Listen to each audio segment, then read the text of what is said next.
This is VOA News. I'm David Berg. A senior North Korean military official said Saturday that recent tests of defense technology are aimed at subduing nuclear threats from the United States. As AP's Ben Thomas reports, the statement came after Pyongyang had conducted a test at its long-range rocket launch facility. North Korea's Academy of Defense Science says what it describes as a crucial test was the second carried out at the Sohae satellite launching ground in a week. Separately, the chief of the Army's General Staff states North Korea has built up tremendous power, and the findings will be used to develop new weapons to allow the country to definitely and reliably counter U.S. nuclear threats. Analysts see the statements as an indication the tests likely involve technologies to improve intercontinental ballistic missiles that could potentially reach the U.S. North Korea has been trying to pressure the Trump administration for major concessions as Kim Jong-un's end-of-year deadline for nuclear negotiations approaches. Ben Thomas, Washington. Specialist teams were due to return to New Zealand's volcanic White Island Sunday to resume a land search for the bodies of two victims of an eruption which has now claimed 17 lives. Two four-person teams wearing protective clothing and using breathing apparatuses hope to find the bodies, which have not been located since the island erupted December 9th. 6 bodies have been recovered.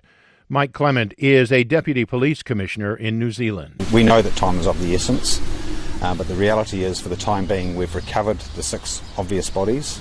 But we've got more work to do. We've got 2 more, and we're absolutely determined to get them back to whānau. A total of 47 people were on the island when it exploded Monday, spewing ash, gas, and steam across its surface. Several victims are being treated for severe burns in New Zealand and Australia. This is VOA News. Clashes sparked between police and demonstrators on the streets of Beirut Saturday night after the main base of Lebanon's anti-government protests was attacked for the second time in a week. Hundreds of protesters, including women, had gathered outside the parliament before several people attacked the rally, prompting security forces to fire tear gas to push them back.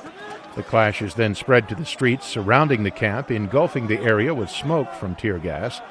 Earlier, police fired tear gas to chase away a group of masked men thought to be affiliated with Shiite Amal and Hezbollah, who attacked the main base of the anti-government protesters in downtown Beirut.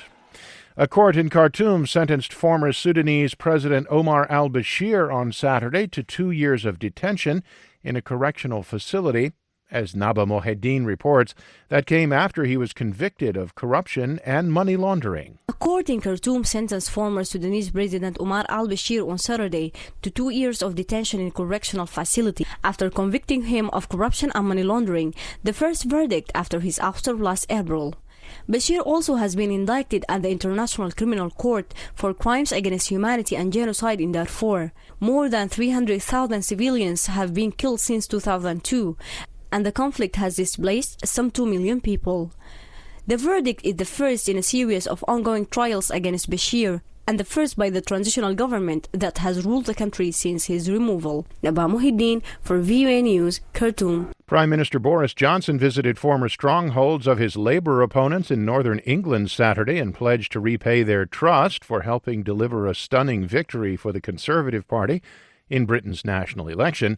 Reuters' Lauren Anthony has details. Prime Minister Boris Johnson celebrated his election win on Saturday in the former strongholds of his Labour opponents in northern England.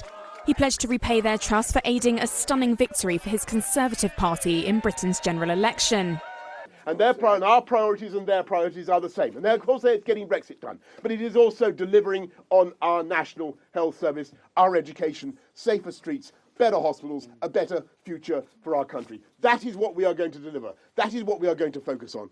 The result saw the crumbling of Labour's red wall of typically safe seats in working-class areas across northern and central England. But these areas voted largely in favour of leaving the European Union in the 2016 referendum, meaning many voters were won over by Johnson's campaign slogan to get Brexit done. That's Lauren Anthony of Reuters. And in the annual Army-Navy football game, with President Donald Trump watching, the Navy midshipmen beat the Army Black Knights 31-7. I'm David Berg, VOA News.